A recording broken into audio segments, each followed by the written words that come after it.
Because it's purely artificial, this situation as well for me, you know what I mean? Yeah, I know. It's weird. No. Two things in my life, right from a little tot, were football and art, right the way through. It came to a point when I was 17 that I had to make a decision because one of them had to take priority. At the time, I had a chance because I was with Aston Villa on their books at 16, 15, 16. But it was coming up with like 17. Am I going to go to art college or am I going to go here? And I made the decision I'm going to art college. Probably the right one because I didn't think I would have made a profession anyway. And it was different times. It's not like now when they're running mega books. So I made that decision and went to art college. Still played football though, which I knew I could do. So I played for the universities and so on. Played for a long time, unfortunately. No bad injuries. And then when I retired from that, I went into refereeing so I could stay in the game. Trained to be a referee and just loved it. Carried on doing that.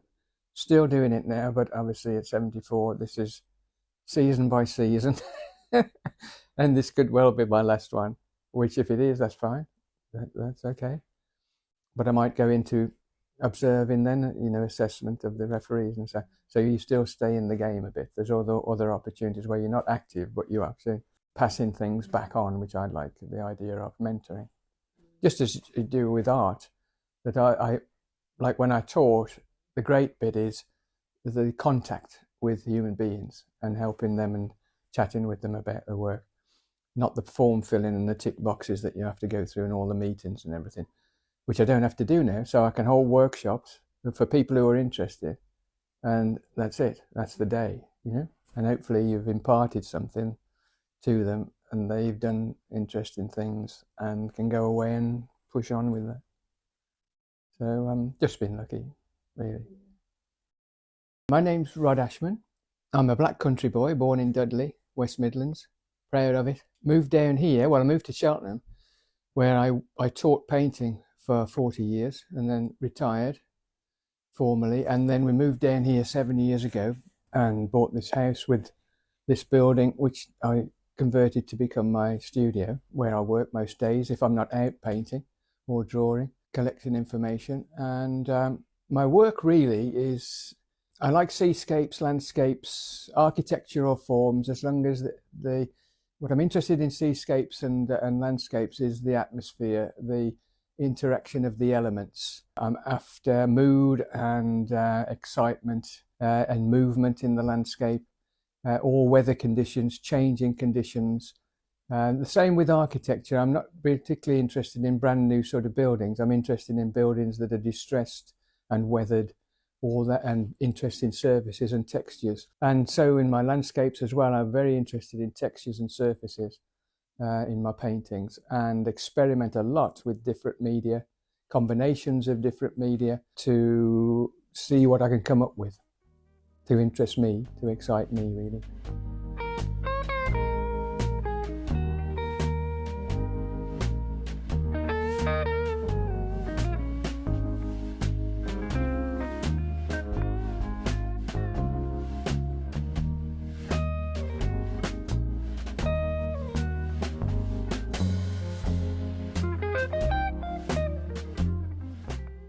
Well, I think when I do workshops with people, then they're all different abilities who come in here, which is great. The first thing is when they come in through this door, because we have our workshops in here, is ego. So they have to leave them outside. It's not a competition. And also, don't think in your head, I have to produce a great painting today. That you won't. I mean, that's all there is to it.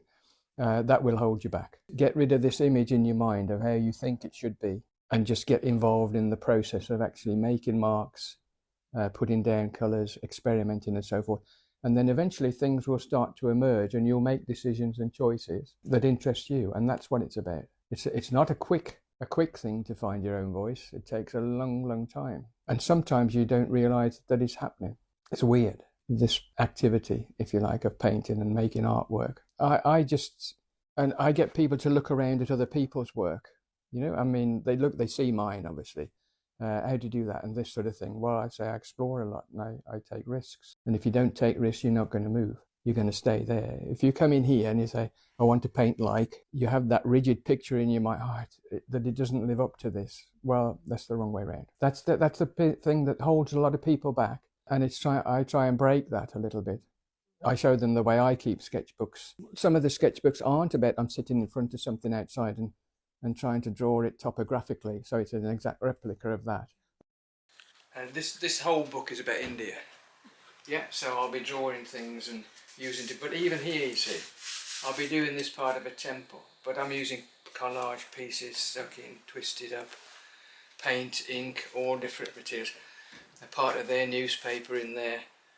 You know, so I'm trying to make that, I'm not just drawing that sort of temple with the dome, I'm making it interesting for myself. And the same with this one here, with pen and wash and putting a piece in there. But I will do things like, you know, more straight drawings if you like, which interest me. But this was like unholy. We were there at Holy Week and they were chucking the paint, you know, around, the powder paint around, and down in the Ganges this was. So we were told to stay out, stay indoors, because it gets a bit violent. So I did, but through the window I was trying to draw what was going on with it, pen and ink and all this sort of activity going on. So finding expressive ways to use the media for that. But then we've got Chinese sort of fishing nets in catching the fish, and I just used ink and bleach for this one. The same with this Chinese fishing net. So I will like record to a certain extent, yeah, in little drawings and things, or down on the Ganges again. I can only take like a book this size, which is nice strong watercolour paper, so I can cut it up, tear it, piece it around like I stick things in. But I take Quink drawing ink.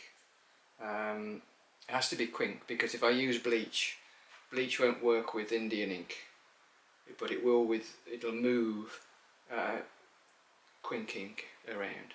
So I take that and I'll take a spray bottle, which is like a makeup bottle, so I can spray. Watercolour set, few basic 3 primary colour acrylics and white brushes in a little pack. Yeah, a little pack I've got, and that's it.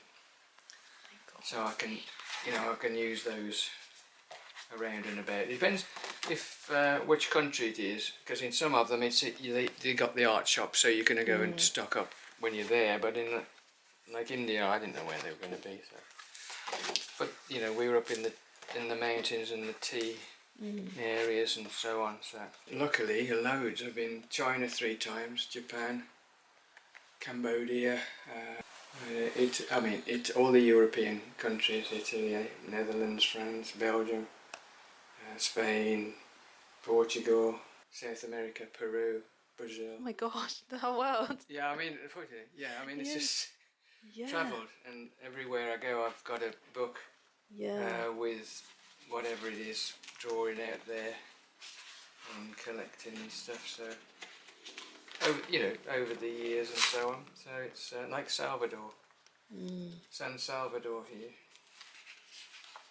lovely old buildings and stuff.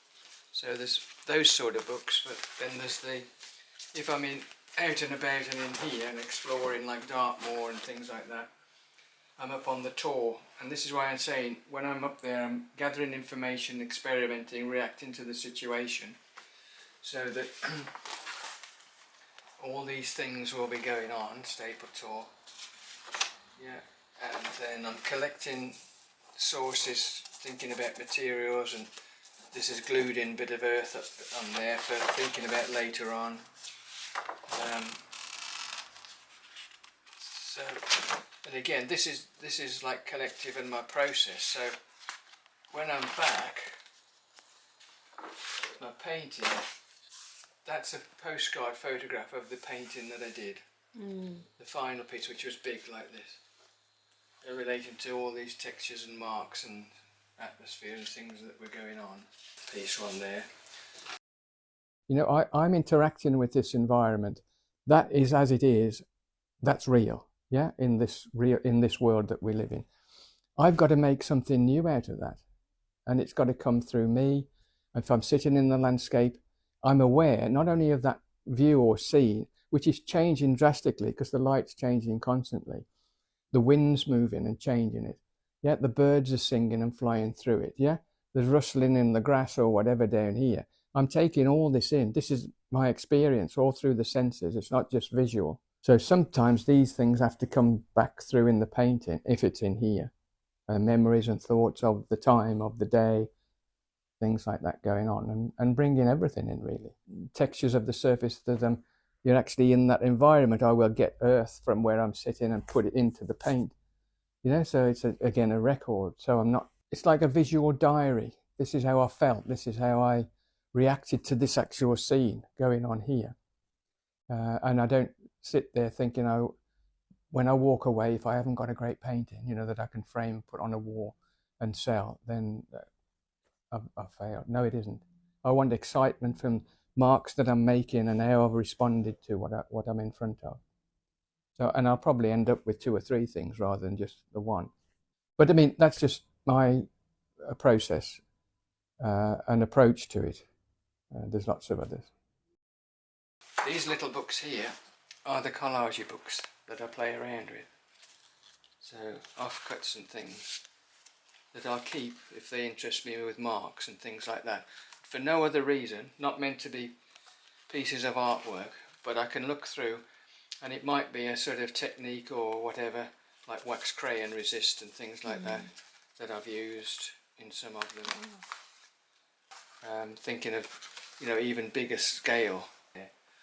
And I like, and as I say, playing around here with all these different bits of offcuts of paper and painting into them, drawing back into them and seeing what sort of images. I mean, that itself could be a big painting, but they just stay in here as sources, really. And an idea, this is where I play when I'm doing these things in here. Again, all the time to give me ideas, to suggest things to me, maybe to take further in some way, or they won't, or they'll just stay like this, and I won't use them anything specifically. Even if I take photographs, it's like these here, which were great because these were between the railway in India, and the oil from the trains had come onto the surfaces on the clinker between the wooden slabs, and I thought these are brilliant textures and surfaces and colours. So I'll take that. This was the side, so I took it in black and white, of one of the trucks, the train trucks there, and I thought these are just fantastic pieces.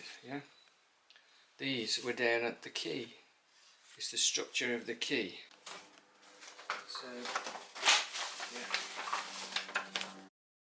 I have if I've done some sketches and loose sketches like over there in the sketchbook and that, or things like this I'm working on, which were down in St Ives based on harbour walls, and that came about only because we were staying there over a Christmas period in a nice fisherman's cottage, and we go out every morning to this cafe, private little cafe, but you sit outside this cafe and you look straight onto the harbour walls, and it was fantastic. And I love stained and weathered and all stuff like that.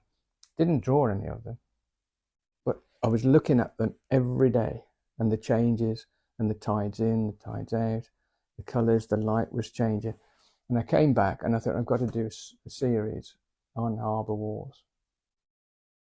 So this series here, and the boundaries are naturalistic, so they're not in a rectangle, they're constructed, and I thought I want to do them on different material. So I'm not going to buy a canvas, I'm not going to buy a board to paint on or anything like that. So I ended up using cardboard and tearing it and using corrugated and experiment with the corrugation, and then the paint on the top of that, and other surfaces, sand in there, all sorts going on. So I was excited about doing this work rather than I'm painting literally this, that's the scene. So, and that's the way I keep myself interested, I think, and motivated. But even if I'm out there, easel up on the beach or whatever, which some of those are there, I'll find the way I'm applying the paint, because that's constantly moving. If it's water, you've got a split second gone, tides coming in, waves, next waves in. So you've got to make it up. You've got to follow and understand the directions and the movements and the rhythms of the water and whatever, and it hits the rock and what happens then, But I'm still more interested in the painting process, the painting, rather than the painting at the end. If that makes sense. Come down, it's just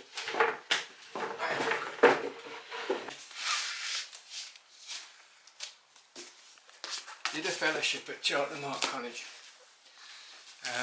in ceramics. I put a proposal in because you have to say what you want to do, you know.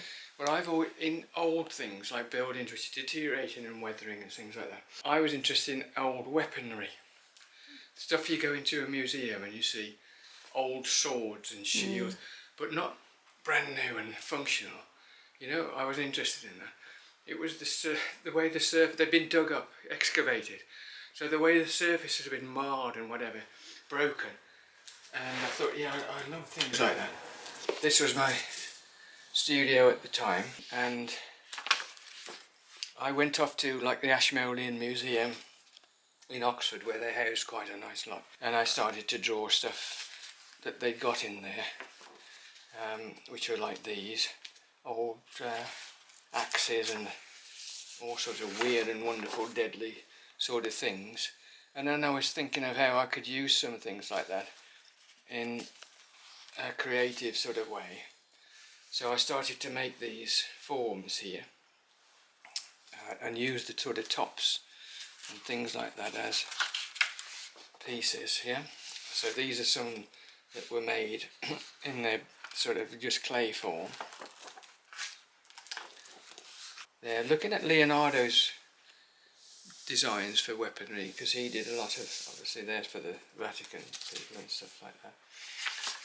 But obviously his were designed for killing, and I wasn't interested in that at all. And then I got a bursary to go to Rome, so I went to Rome to look at Etruscan work. And this is what I used to do with these, is I used to fire them, then glaze them, fire them, then lustre them in parts with gold, silver, whatever.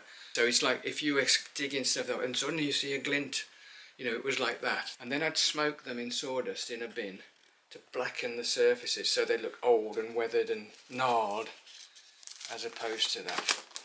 And that's a photograph of one of the pieces as the fire's gone down in the bin with the sawdust, and you can see the gold lustre on the top against all this sort of charred surface there. And there's another bit there as if it is being dug up, yeah. And then there was an article in Ceramics Review about them.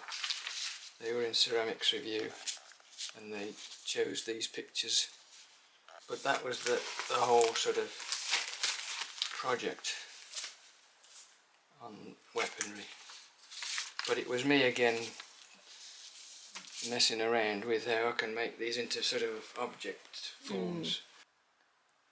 So I do some with these sort of semicircular, so they'd stand, and then played around with lots of different top formations, and you could just a little bit of lustre. There's a range of those ones there, that's in their drying state.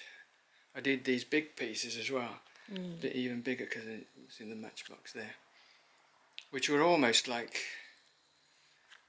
when I looked at them I thought, that's almost, when that one is almost like outer space, like flying saucers and stuff like that, you know. I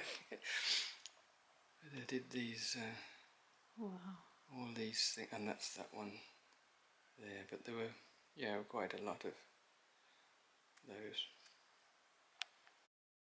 I have this sort of thing really, that I like a reference back in some way to the scene or the view or whatever it was. But I need to move away from that, otherwise again it gets topographical and it's just a reproduction. So I have to find other things in the materials or the way I've used them, the colours I've put together or even changed.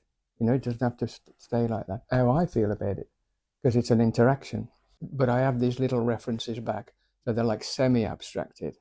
I mean, some of them you might call completely abstracted with some. I'll go that way as well, you know. And some I'll come back and sort of have a compromise. But that is me needing to find an interaction between me and the subject matter that I'm looking at, whether it's a building or a seascape or landscape or whatever. I love lots of things. I mean, in a lot of my drawing books, wherever I am, I'll draw, and some are more literal than others. You know, I'm not saying I never do copies or exactly that. I do. You know, if I find it interesting, I'll draw and I'll relate to it. But I'm still trying to find different ways of using the media in an expressive manner. So if it's pen and ink and wash and stuff like that, I'm not doing a beautiful line drawing and things like that. I'll have to smudge it somewhere, you know. I need to bring it back down to earth somehow, or into a personal thing. I don't treat it as, that's the other word I was thinking, I don't treat it as precious.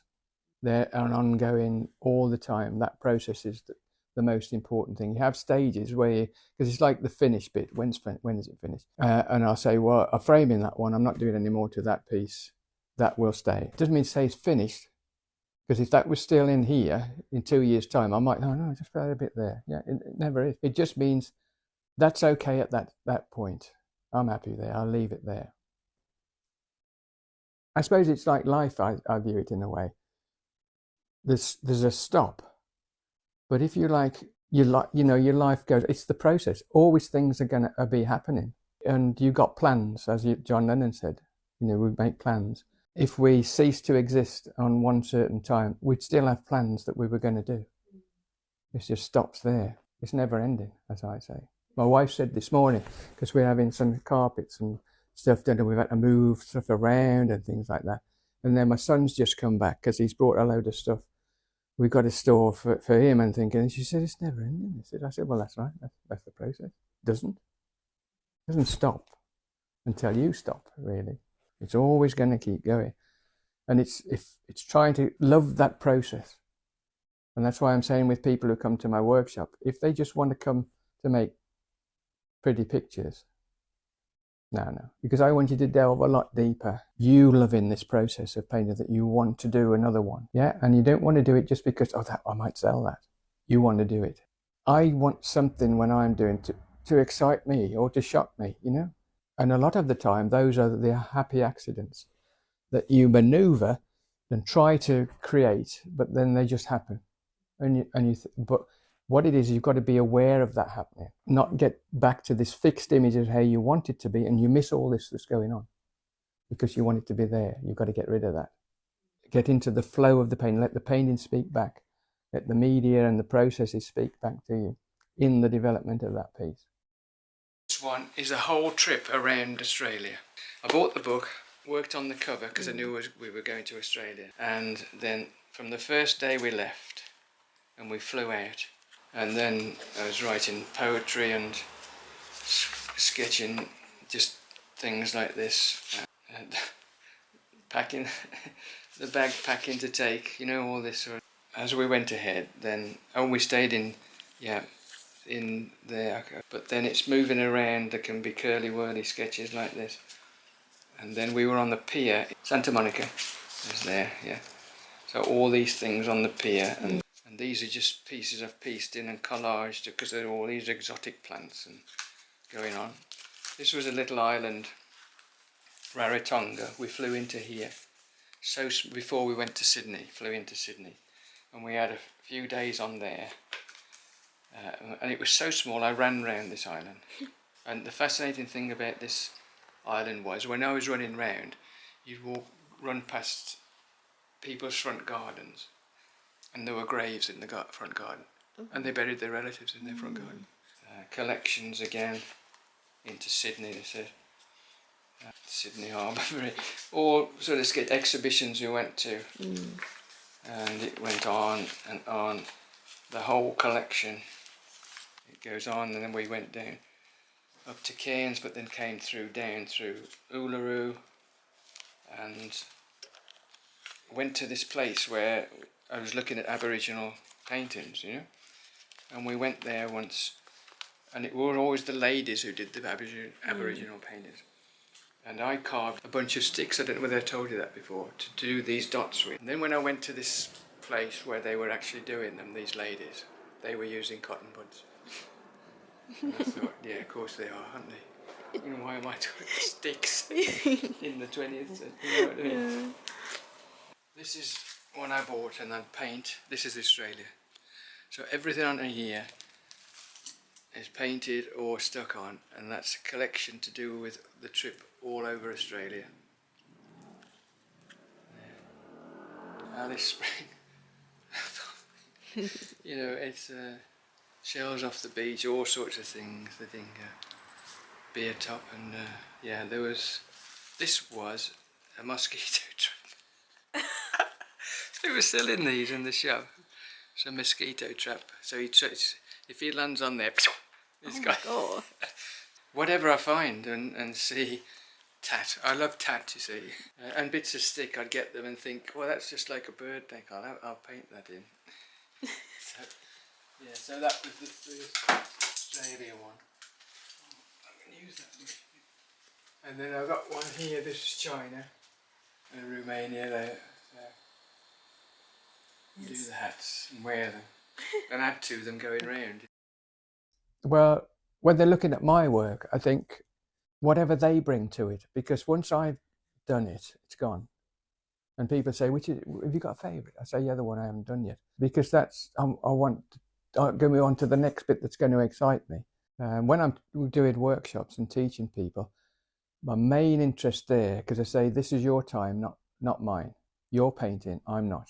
I'm just going to help you as much as I can and give you things to think about. So when you make a start and I've got something to talk about, then I'll come in when I think it's relevant and ask you questions that might think, oh, I hadn't thought of that.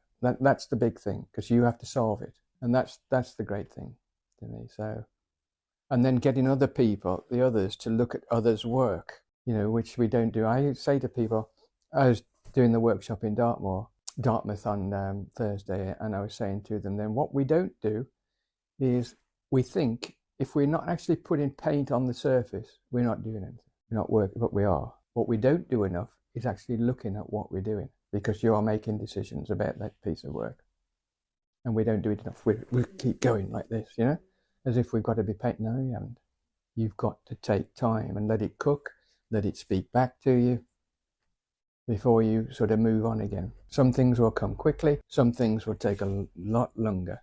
Take it indoors, put it somewhere that you can see it all the time out of the corner of your eye in your living room or something like that. Don't touch it. And then after a few days and it's cooked, you'll start to see things. And then you go back in. You know, it's time is important. You know, we always think, oh, I'm going to ruin that. Yeah, well, ruin it first. You know, get over that. Get rid of the preciousness and start painting. And then things will start to happen. What a lot of youngsters do, once they've come through a stage of just motor, you know, like my little grandson now, he's putting this colour on, but he's got such freedom because he don't care. You know, he's not got anything he's fixation on. He's making these marks and he's enjoying. That colour goes there, he's squirted that bit. That's great. We, as adults, we lose that. You know, it's got to be something. I can't just enjoy that colour and that colour bumping into it, you know, and that mark cutting across it, things like that.